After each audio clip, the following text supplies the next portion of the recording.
Welcome back, Defenders. Jake here. Let's go ahead and check in on Russia and see how they're doing. Putin says leaders behind failed Wagner mutiny in Russia will be brought to justice. Okay, that's not what I was hearing 3 days ago. Prigozhin's criminal mutiny charges are still in place according to reports. Prigozhin can't be happy about that. So 3 days ago, Putin spoke to the nation and said the rebellion would be crushed, everyone would be held accountable, and then like 6 hours later, he said, never mind, everything is canceled, everything is good. The Russian people didn't really think that message was strong or compelling, so yesterday Putin wanted a do-over. He wanted to speak to the Russian people again and try and fix his messaging. So he spoke for about 5 minutes. I'll link this video in the pinned comment down below if you want to watch it. But the speech sparked more confusion amongst the Russian people. Here's a summary of what Putin said. I'll read this for you. He said, "Any attempts to start a mutiny will fail. An armed mutiny would have been suppressed anyways. Perpetrators must have known this. By betraying their country, they also lied and forced others to kill their own soldiers. All the enemies abroad and national traitors wanted us to fight each other. They failed. The majority of Wagner commanders and fighters are patriots. They were used covertly against their brothers in arms. I made steps to avoid large bloodshed. This needed time, including letting those who made a mistake change their mind and see the consequences this will lead to. Stability was possible thanks to the enormous support of civil society who united during this difficult time." And Putin did announce that Wagner PMC eventually will be dissolved, and he offered the Wagner mercenaries 3 options. Option 1, sign contracts with the Russian Ministry of Defense or another power structure like the National Guard. 2, just quit Wagner and return home to their families. Or 3, leave Russia and go join Prigozhin in Belarus. I also want to clarify that Putin never mentioned Prigozhin's name. He's never going to say that name ever again as long as he's alive. But I like this summary of Putin's 5-minute speech to the nation. He basically said, "You killed dozens of our pilots, plunged the country into chaos, and made me hide in St. Petersburg for 2 days. But I would have crushed you. That being said, you are all heroes and everything is forgotten. By the way, please sign this contract to join the Russian army. Thank you for your service." Yeah, it's a little bit confusing. So Putin, for the last 2 decades, has done everything to craft this strong man image. This image of invincibility, and nobody should question him, everyone should fear him. And Prigozhin drew blood, just a little bit, but it was enough to make Putin look vulnerable, to make him look weak, and he doesn't know how to fix this situation. And I think initially Putin thought this would blow over, that it wasn't a big deal. But the outrage from ordinary Russians is coming from the deaths of these service members, these pilots that were shot down by the Wagner Group. And here's some of the strong language that was being spoken on state TV towards Prigozhin. Дело в том, что сегодня, что бы там кто ни говорил, какие-то басни бы не рассказывал, только пуля в лоб, единственное спасение, и для Пригожина, и для Уткина. Почему они меня знают? Они знают, что я отвечаю за каждое свое слово. Другого варианта нет. So this is a member of parliament calling for Prigozhin and Utkin to be publicly executed. He says there's no other option. So with perhaps the terms of their deal changing, Prigozhin has to strike back. Prigozhin is back on his soapbox 2 days after outright mutiny. After more than a day of uncharacteristic silence, the head of the Wagner mercenary group opened up about his mutinous march on Moscow. And before we get to what Prigozhin said, I want to welcome the sponsor of today's video.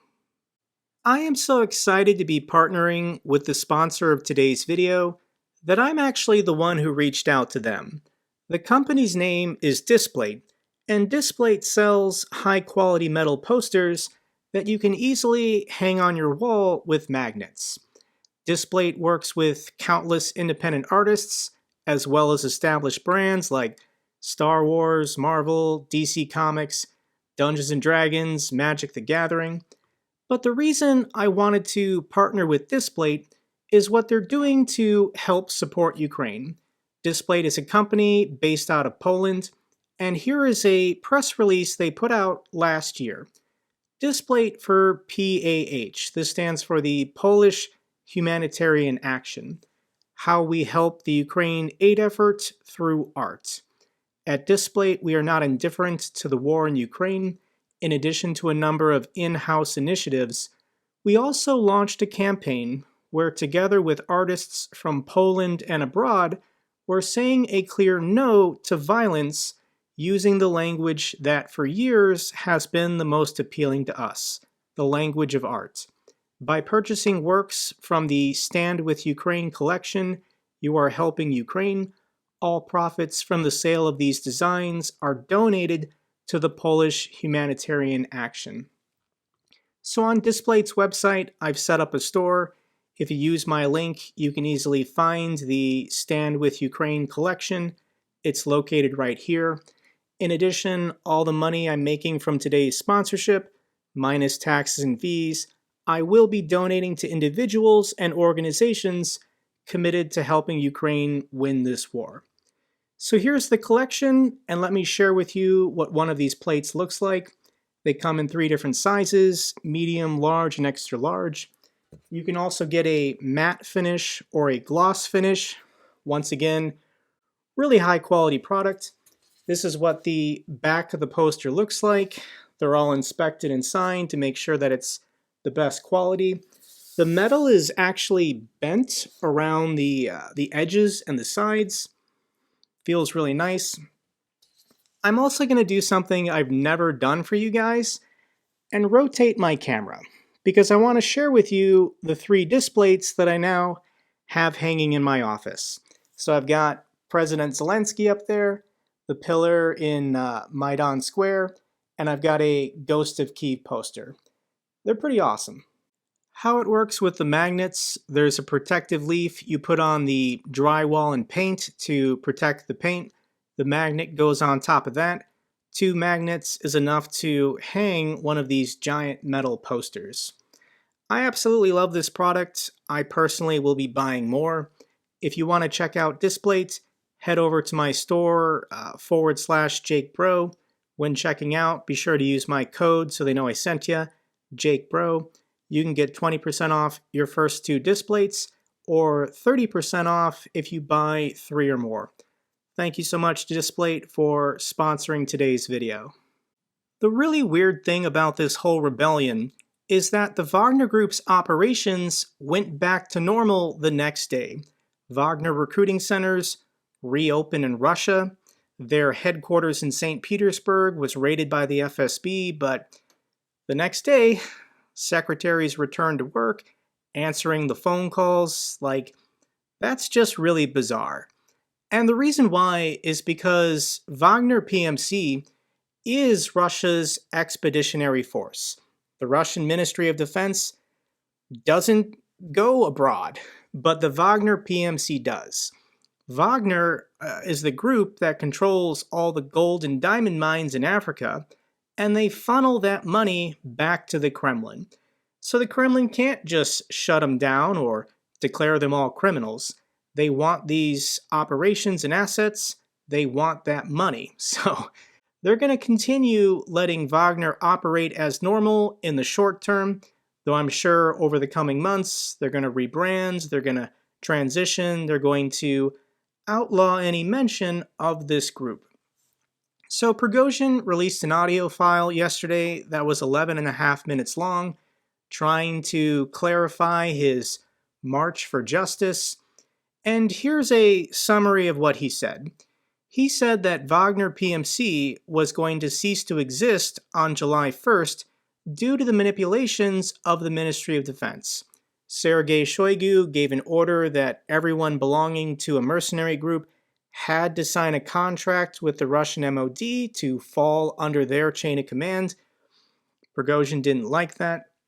He said that the mercenaries were planning to transfer their equipment to the MOD in Rostov on July 1st when they were attacked by Shoigu.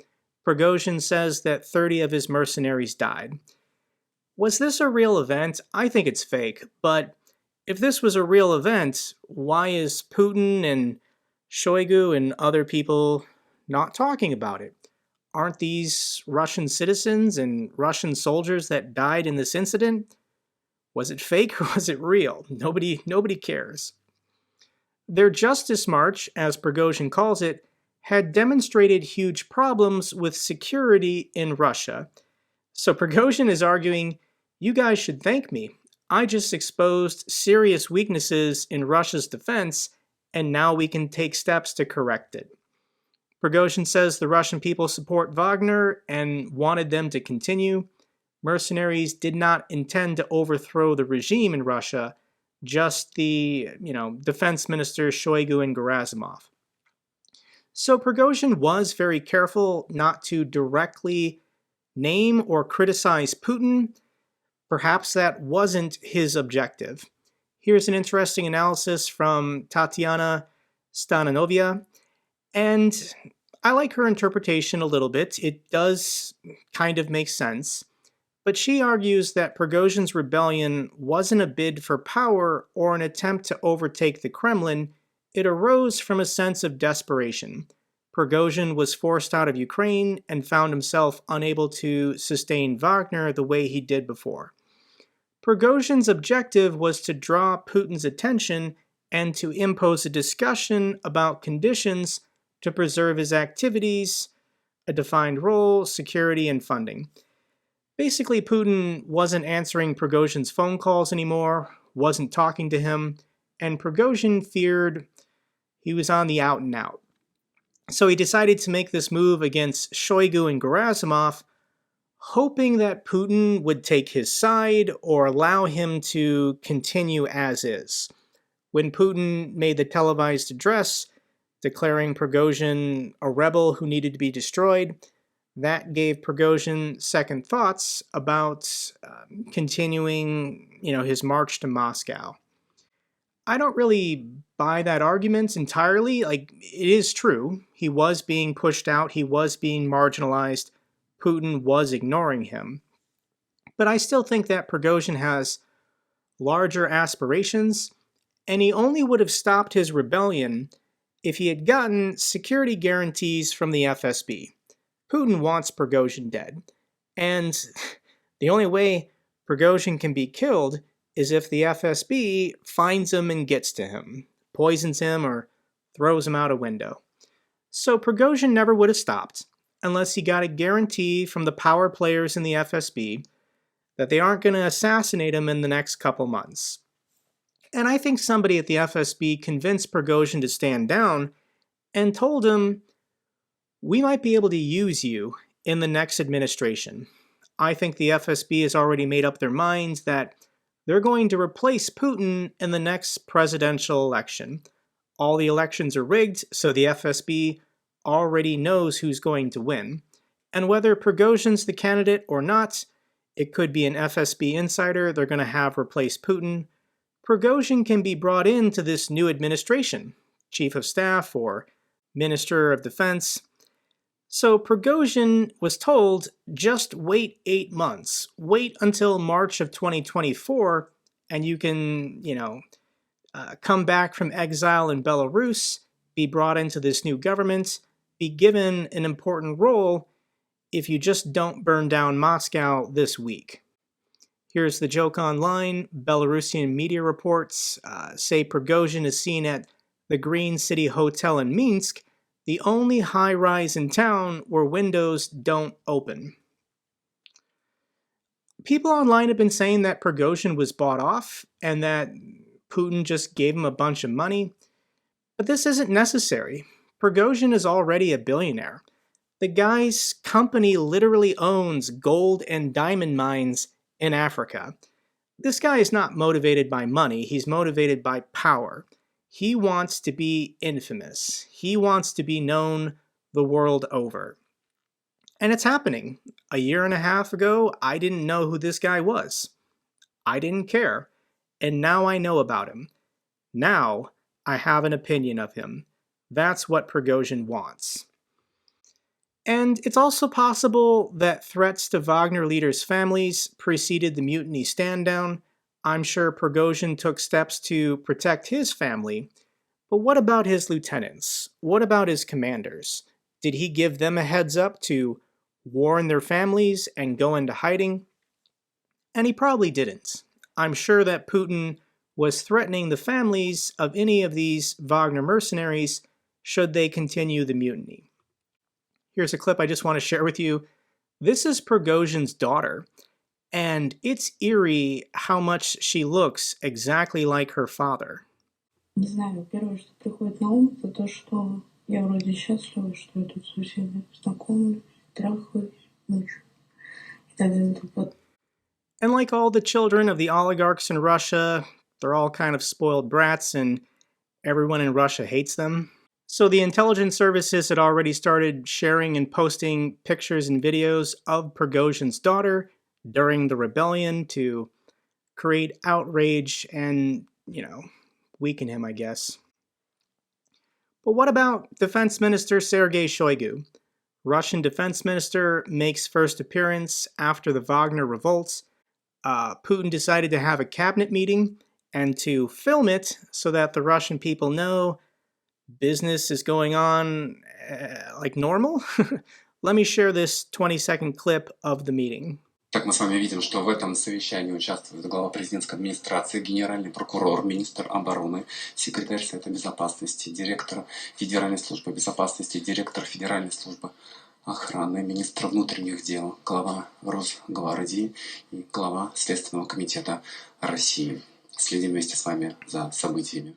How would you like to be a fly on the wall in this room once the cameras leave?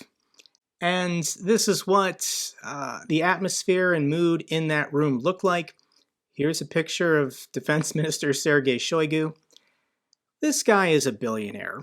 For a decade now, he's been stealing the wealth of the Russian military, funneling it to himself. Putin never had a problem with this as long as the Russian military was still capable of knocking off a smaller country such as Ukraine. But Shoigu's done. Everybody hates him pretty much, but he's not going to be publicly executed. He's going to be phased out in the next couple months. And the rumors is that Putin is going to replace him with Alexei Dumin, the governor of the Tula region. And this guy was Putin's bodyguard between 1999 and 2007. So first, Putin's chef got his own private army. Now Putin's bodyguard will become the Minister of Defense. I mean, is Putin's gardener going to become Secretary of the Interior? Like, Putin cares about loyalty more than competence. So probably this guy will be dumber and worse at the job than Sergey Shoigu. What about Lukashenko? And he also gave a speech to his country. And this guy's an idiot. This is what he said in his speech. That's why I thought we can certainly kill him. He's talking about Prigozhin. I even said to Putin, we can kill him. It's not a problem. Maybe not on the first try, but definitely on the second try, we can get him. Belarus and Russia are just mafia states. They speak like mafia bosses. They don't even try to hide it and pretend like they're normal functioning governments. These guys are just mafia bosses, talking about whacking people in addresses to the nation. And aside from looking like the hero, Lukashenko apparently was financially compensated. Lukashenko received a generous payoff for dealing with Prigozhin. Under Putin's decision, Belarus will pay a very low price for Russian gas until 2031. So that's pretty good for Lukashenko. Media reports is that Wagner has begun building camps inside of Belarus. This is a Belarusian journalist, and this is what she has to say.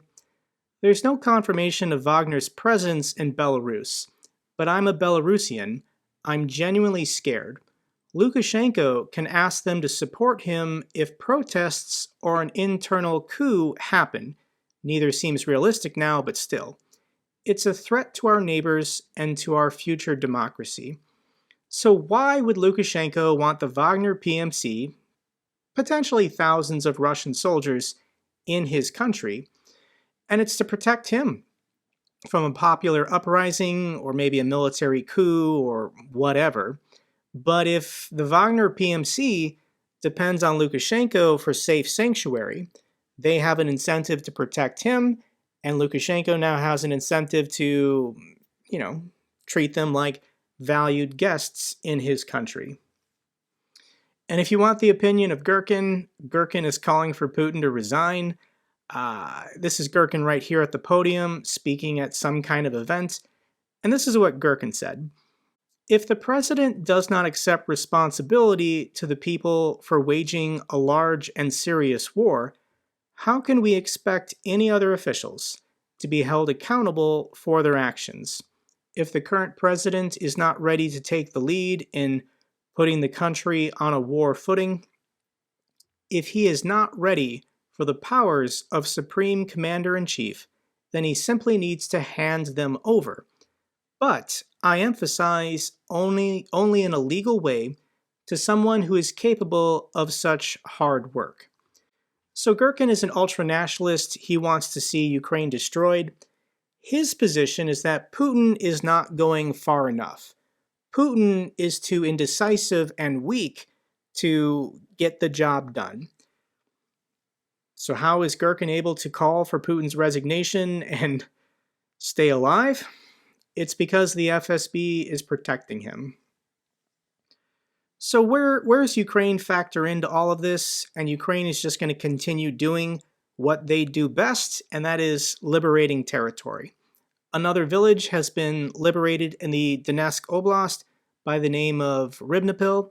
These are the Ukrainian defenders announcing that all Russian forces in this village have been eliminated. Where on the map is this? And if we zoom in, this dotted line here is the divider between the Zaporizhia Oblast and the Donetsk Oblast, and Rivnopil is located right here. So every couple days, Ukraine liberates another one of these small villages. There's a lot of them, but Ukraine is making progress. When you look at all this green and blue territory liberated this month, it's about 4 or 5 Bakhmuts. They're doing good. Ukraine situation report: breakthrough across the Dnipro River at the Antonovsky Bridge. The bridge is the scene of heavy fighting after a breakthrough by Ukrainian forces into the Russian-controlled left bank of the river. So here's a map of what's going on. This is the city of Kherson. This is the Antonovsky Bridge. The Russians blew up this bridge when they retreated from the city, but you can still kind of use it to get people and supplies across the river. It's very dangerous given that there is mortar and artillery attacks from the Russians, and I don't think this is a serious vector for a Ukrainian counteroffensive. You still can't get heavy equipment across this river.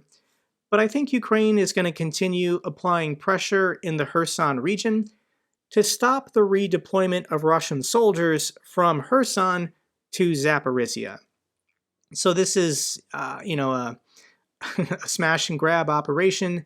Get across the river, cause some trouble, destroy some Russian assets, and then perhaps retreat back to the other side when your soldiers need to rotate or rest.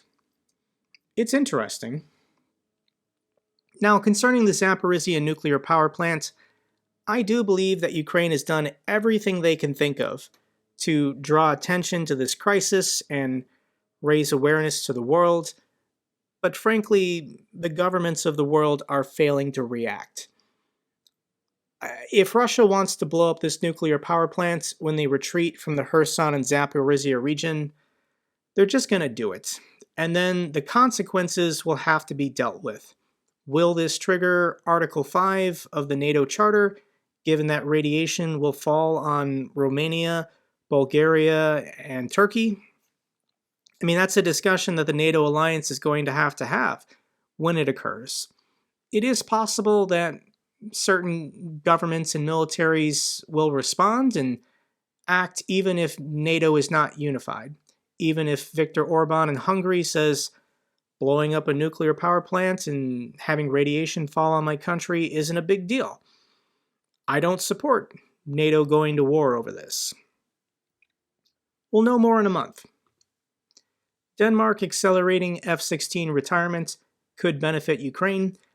So Denmark is trying to speed up the delivery and training on the F-35 so they can retire their F-16s, more than likely to donate them to Ukraine coming this fall and winter. Australia will provide another $73 million aid package to Ukraine. Thank you so much, Australia. Final clip I have for you is a very touching one. When the Russians blew up the dam and all these villages were flooded, lots of families and their pets were separated in the chaos. And here's a video of a Ukrainian family reuniting with their German Shepherd after not seeing him for almost 3 weeks.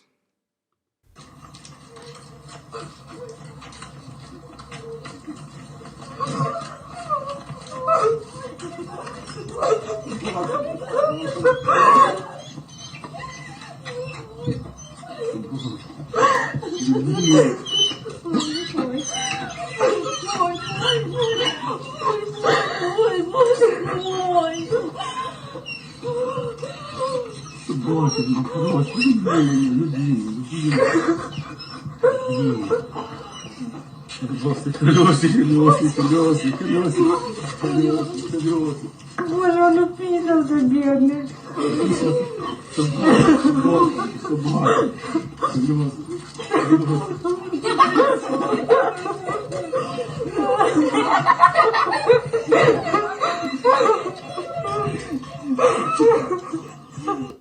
That's a happy dog. That's all for this update video. Glory to Ukraine, glory to the heroes. If you found this video informative, give me a thumbs up. Best way to support the channel. Comments and questions, let me know down below. I love hearing from you guys. Till the next video, keep defending the truth, keep defending democracy.